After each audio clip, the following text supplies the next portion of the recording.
Bapak, Ibu, dan saudara-saudari yang terkasih, saya Romo Martinus Jokelono, Pastor Paroki di Paroki Santo Mikael, Pangkalan TNI AU Adi Sucipto, Yogyakarta. Bersama dengan kita memulai sebuah acara tentang bincang iman bertemakan ceritaku bareng Tuhan. Kita ingin mendengarkan kisah-kisah saudara-saudari kita tentang Tuhan. Tuhan bukan teori, Tuhan ada di dalam kisah hidup kita. Dia menemani kita di dalam langkah kehidupan kita. Minggu ini kita memulai dengan minggu yang istimewa karena pada tanggal 18 sampai 25 Januari setiap tahunnya kita mengadakan Pekan Doa Sedunia untuk Kesatuan Umat Kristiani yang menjadi bukan program, tapi sebuah acara yang dirancang oleh Komisi Gereja-Gereja Sedunia bersama dengan Gereja Katolik, Protestan, dan Katolik bersama-sama ingin menggagas tentang pentingnya menyadari ada begitu banyak kesatuan antar kita. Maka pada pagi, siang, sore, malam, entah Anda lihatnya kapan, hari ini kita bersama-sama ingin mendengarkan dari teman saya, Pendeta Kapten Sus James Columbus Taime, tentang kisah hidupnya sebagai seorang pendeta. Sama seperti saya, kami dipanggil untuk melayani umat dalam bentuk dan pelayanan yang mungkin di tempat yang berbeda, tetapi ada pengalaman bersama dengan Tuhan yang menyatukan kita. Pak James, silahkan Anda memperkenalkan diri. Terima kasih Romo. Shalom Bapak Ibu. Saya Pendeta James Columbus Taime. Dalam kedinasan kami pangkat kami Kapten Sus atau Kapten Khusus. Kami sudah berkeluarga dan memiliki 2 putri di Roma. Tugas di mana, Pak? Sekarang kami berdinas di Pangkalan TNI Angkatan Udara Adi Sucipto, Yogyakarta. Ya, jadi kami berdua melayani di Pangkalan TNI AU Adi Sucipto. Saya di gereja Katolik, beliau di gereja Kristen, jaraknya cuma 100 meter, dan kami saling mendukungkan satu dengan yang lain dalam pelayanan di tempat ini.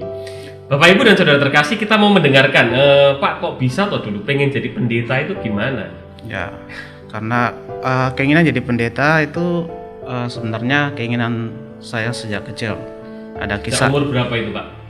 Waktu itu saya sekolah minggu kira-kira umur 6 tahun. 6 tahun, oke. Ya, 6 tahun saya mengikuti orang tua saya mengikuti ibadah minggu yang harusnya untuk orang dewasa. Karena saya tidak mengikuti sekolah minggu, saya mengikut orang tua untuk mengikuti ibadah yang untuk dewasa.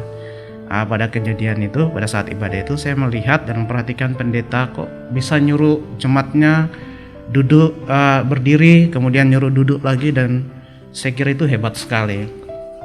Sepulang dari ibadah, saya menanyakan pada orang tua saya, kepada ibu saya, seandainya kalau ada presiden masuk ke situ, apakah juga akan berdiri kalau disuruh pendeta? Mama bilang presiden pun siapapun itu akan berdiri gitu. Ya, berarti makanya hebat banget. Orang hebat ya presiden, orang paling hebat. Ya, saya juga pengen jadi presiden, Mbak. Iya. Tapi kalau sekarang minimal lah namanya presiden sama dengan saya. Iya. Tapi lebih hebat Romo, jadi Romo karena kalau presiden masuk disuruh berdiri, tetap berdiri ya.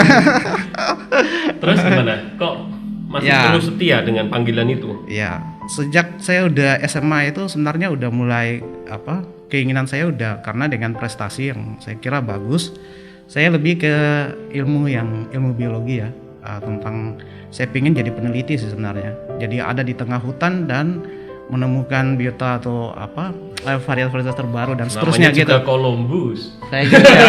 Jadi keinginan untuk menjadi pendeta dari kecil itu terkikis dengan perkembangan ketika sudah SMA gitu.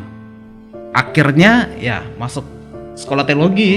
Ada ceritanya juga, kisahnya. Ceritanya gimana, Pak? Tahu masuk teologi malahan? Saya mengantarkan teman saya mendaftar di sekolah teologi Ishak Samuel Kene AB Pura Jayapura.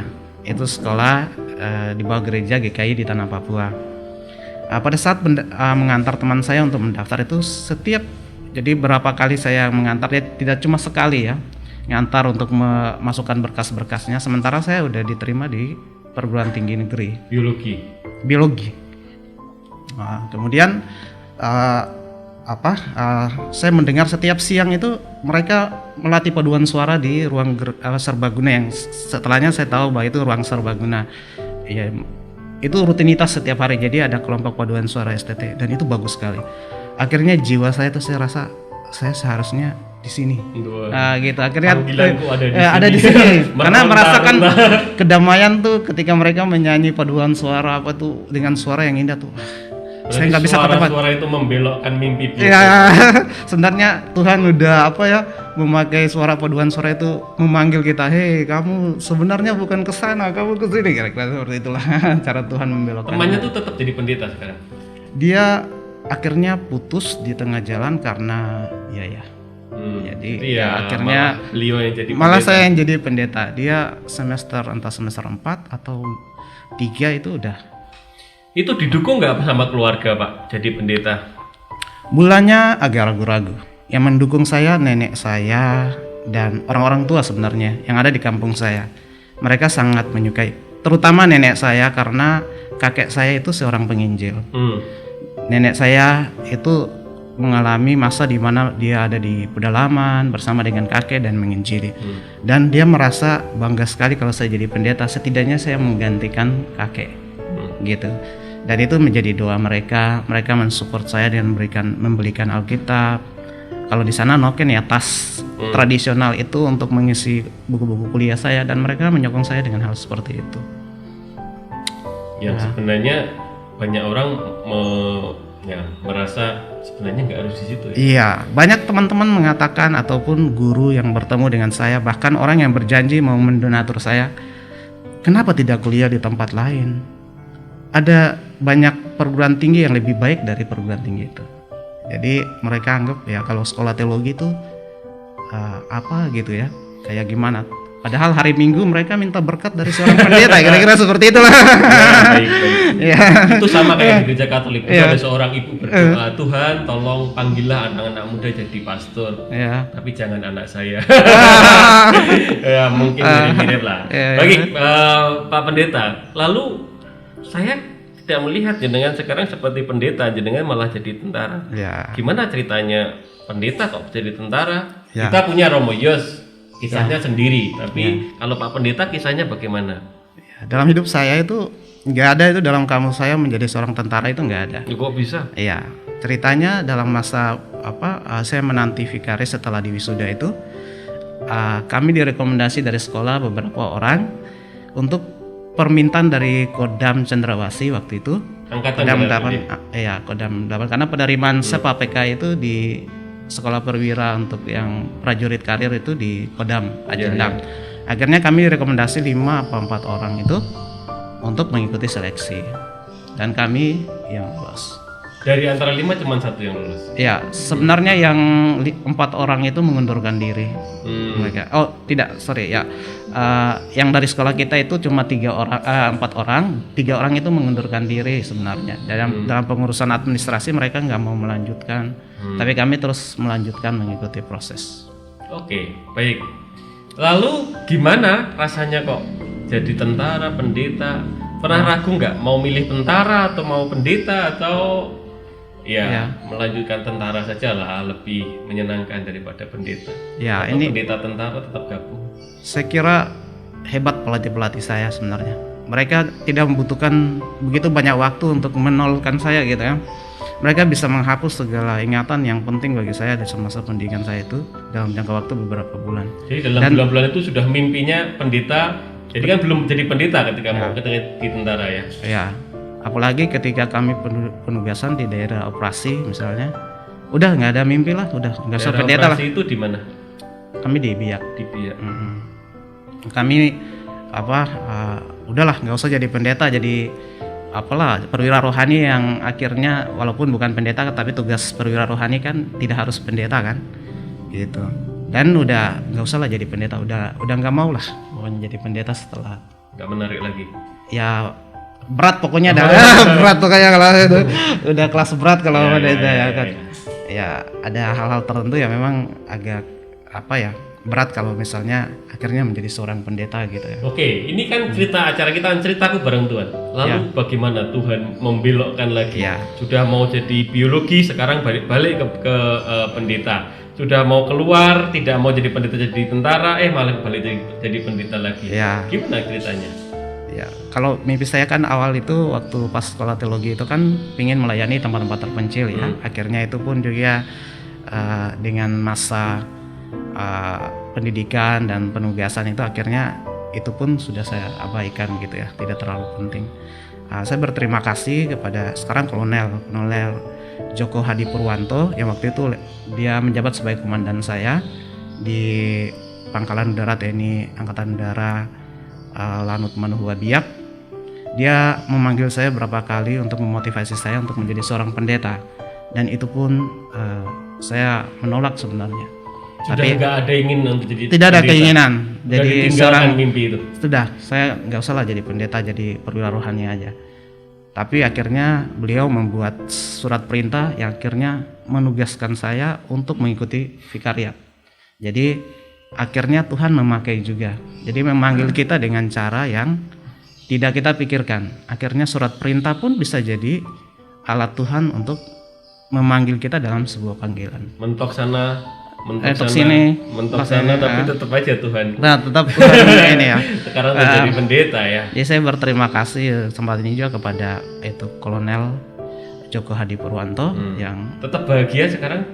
Bahagia, sangat bahagia. Saya sangat bahagia. Kalau jenengan mengatakan bahagia, kita minum dulu sebentar. Oke. Saya juga terlalu lama ngomong gitu. Oke Pak, kita ngomong sedikit tentang jenengan bahagia jadi pendeta yang tentara. Ya. Cerita dong tugasnya pendeta tentara itu apa, dan mungkin 1-2 pengalaman khas dari seorang pendeta James Taime. Ya. Kita menjadi seorang perwira rohani yang juga adalah seorang pendeta. Sebenarnya tugasnya tidak jauh-jauh beda dengan tugas seorang pendeta, di mana seorang yang mau nikah kita harus bimbing dia memahami tentang apa artinya sebuah pernikahan. Orang yang punya masalah dalam keluarga, kita pun yang membimbing mereka. Jadi sebenarnya melakukan tugas pastoral sebenarnya. Membimbing tidak hanya lebih hebatnya tidak hanya kita yang Kristen, tetapi juga semua anggota.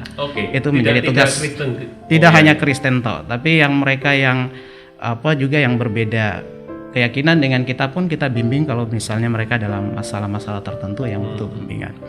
Ada kisah yang menarik sekali ketika suatu malam saya didatangi oleh seorang ibu dengan 2 anaknya. Ya kira-kira jam 11:30 malam lah. Malam sekali. Waktu itu pas ada istri saya. Rupanya saya kaget istrinya. Nah, istrinya itu dia. Ada seorang ini dikirain anak saya dengan istri saya kan. Apalagi tentara kan ya. Untung baik istri saya juga pada waktu itu ada, karena istri saya dengan saya waktu saya dinas di Biak terpisah kita. Jadi istri saya berdinas di Jayapura, sementara saya di Biak. Dia dalam masa cuti ada di tempat saya. Kemudian datanglah ibu ini. Ibu ini udah lama saya bimbing dalam baik suaminya itu dalam masalah masalah keluarga. Dia mungkin pada titik di mana dia udah tidak bisa merasa dirinya sudah nggak ada pilihan, akhirnya lari ke tempat saya. Dengan nangis-tangis dengan kedua anaknya itu, akhirnya menceritakan itu dengan tangisan. Kita mendengarkan sambil memahami apa persoalannya, dan dia merasa kita memberikan masukan, kita memberikan jalan solusi lah kepada dia, itu menyejukkan dia dan menenangkan dia. Dan untuk sementara waktu dia tinggal di tempat saya. Dia juga ada istri saya di sana.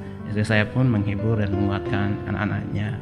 Ya kayak gitu. Jadi itu menjadi sesuatu yang 12 malam. Ya, menjadi saya jadi ingat ya kata-kata Yesus itu, datanglah kepadaku kalian semua yang letih lesu dan berbeban berat. Bagaimanapun kalau saya sendiri belajar dari pengalaman Bapak dan juga sedikit banyak pengalaman saya, indah loh ya. Jadi kita ini kadang-kadang jadi tempat sandaran terakhir. Ya meskipun isinya adalah tentang tangisan, isinya adalah tentang duka cita, tapi ketika mereka sedikit lebih bahagia, hati ini rasanya Tuhan itu memberi, dan ini kebahagiaan batin yang nggak bisa dibeli dengan uang. Ya, saya kira itu panggilan menjadi alat Tuhan ya seperti itu. Jadi bagaimana Tuhan memakai kita kan cuma alat ya. Tuhan hanya memakai kita sebagai instrumen untuk mewujudkan cinta kasihnya, kebaikannya kepada orang lain. Mungkin kita orang-orang ini tidak akan menemukan Tuhan di jalan-jalan, di pasar, di mana. Tapi dengan kehadiran kita itu, Tuhan itu merasa lebih semakin dekat dengan mereka. Jadi kita ini cuma instrumen dipakai Tuhan atau alat untuk menghadirkan kasih dan cintanya. Gila, ini memang luar biasa. Jadi kebahagiaan yang seperti inilah yang membuat saya sendiri, saya cinta dengan panggilan saya jadi Romo. Pak Pendeta juga cinta dengan panggilannya. Saya juga cinta dengan panggilan. Karena kita merasa bahwa ya Tuhan itu memang benar-benar memberi kita. Walaupun dalam tanda kutip Romo ya, mulanya mulai dengan wah kenapa tapi akhirnya ya benar ini semakin indah, ternyata semakin indah dan terus semakin indah dan semakin indah. Ya. Tapi ya kita tahu bahwa keindahan itu tidak semuanya diisi dengan gampang dan gampang. Betul, ya kan? Romo, betul. Kalau mau cerita sedikit Pak, kesulitannya apa? Pernah mengalami sulitnya jadi pendeta tentara? Kesulitan menjadi seorang pendeta tentara ya. Kadang antara kebutuhan pelayanan dengan penugasan kita itu kadang pada waktu tertentu tabrakan dan kita harus memilih. Contohnya kita ini tentara itu tidak tahu kapan kita dipindah.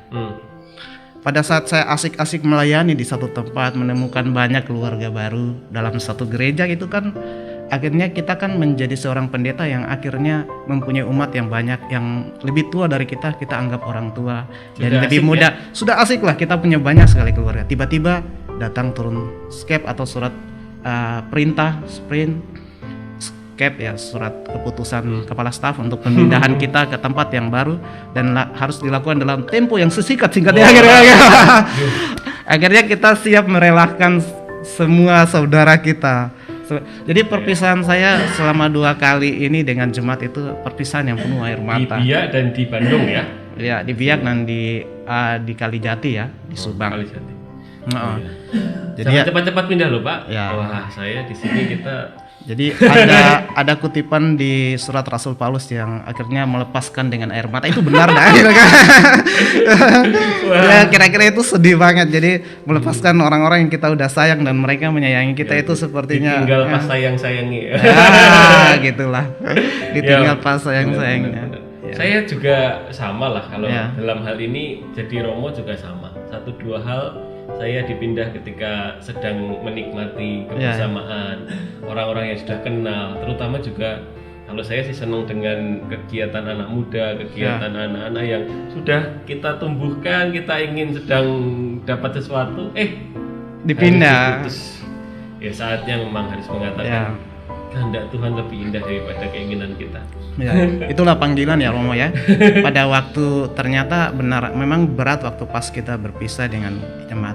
Tapi ketika kita hadir di tempat yang baru itu, kita rasa bahwa rupanya di sini lebih membutuhkan daripada di sana. Nah, itu panggilan sebenarnya. Dan itu saya rasakan ketika saya dari Biak pindah ke Kalijati itu memang berat. Tapi ketika saya tiba di Kalijati dengan jemaat yang baru, ternyata jemaat di Kalijati lebih membutuhkan saya daripada di Biak.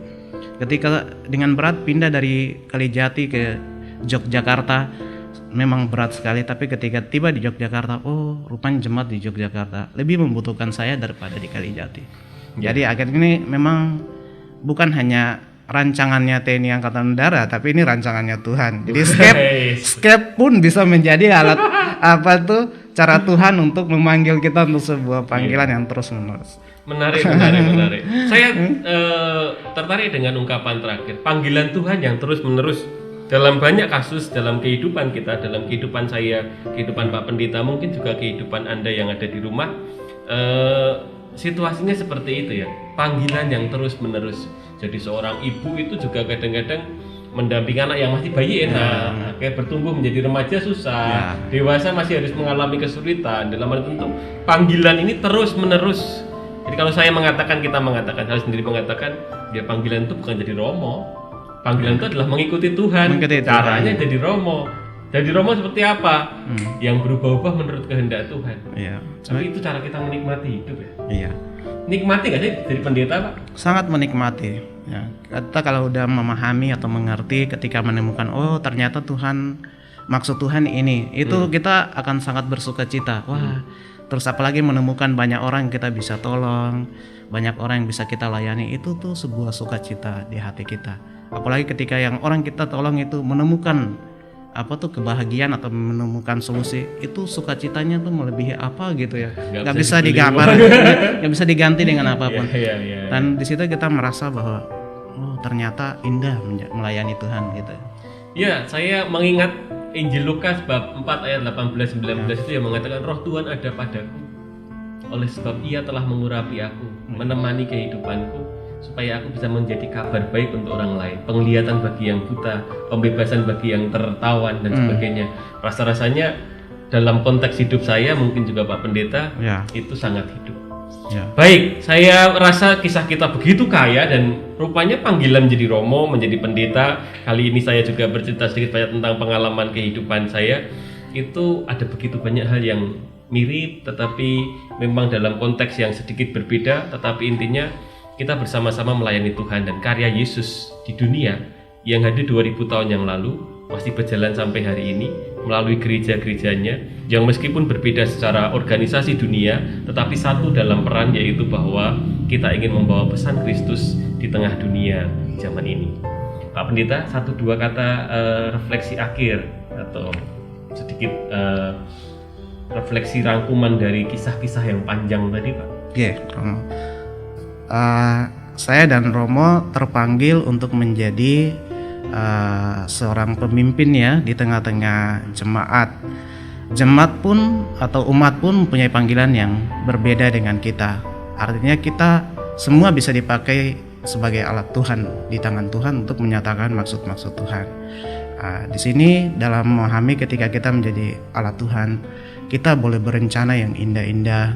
Apa yang kita inginkan kita sampaikan kepada Tuhan, itu nggak salah. Tapi pada waktu yang bersamaan kita juga harus menanyakan kepada Tuhan, apa yang mau Tuhan lakukan dalam hidup saya ini untuk memuliakan Tuhan atau menyatakan maksud cinta kasih Tuhan di tengah-tengah hidup kita. Dengan demikian kita akan semakin memahami kita sebagai alat Tuhan. Terima kasih. Santa Bunda Teresa mengatakan, aku adalah pena kecil di tangan Tuhan yang ingin menuliskan surat cinta kepada sesamaku. Dan rasa-rasanya kita di dalam proses kehidupan kita semoga menjadi surat cinta Tuhan untuk orang-orang yang kita jumpai. Terima kasih untuk perjumpaan kita, Pak Pendeta. Terima kasih untuk saudara-saudari yang setia mendengarkan program Ceritaku Bareng Tuhan. Ini cerita Pak Pendeta tentang Tuhan, bersama dengan Tuhan. Saya juga sedikit banyak kita punya cerita bareng Tuhan. Bagaimana dengan cerita Anda? Masing-masing kita punya kisah. Karena Tuhan bukan teori, Tuhan adalah nyata. Ia yang menyertai kehidupan kita. Terima kasih untuk kebersamaan kita. Kita berjumpa lagi dalam edisi berikutnya. Kalau Anda ingin mendapatkan notifikasi tentang acara ini, silahkan subscribe, like, komen. Mungkin juga Anda ingin berbagi cerita kepada kami. Terima kasih untuk semuanya. Tuhan memberkati Anda. Terima kasih Pak Pendeta. Berkah dalam.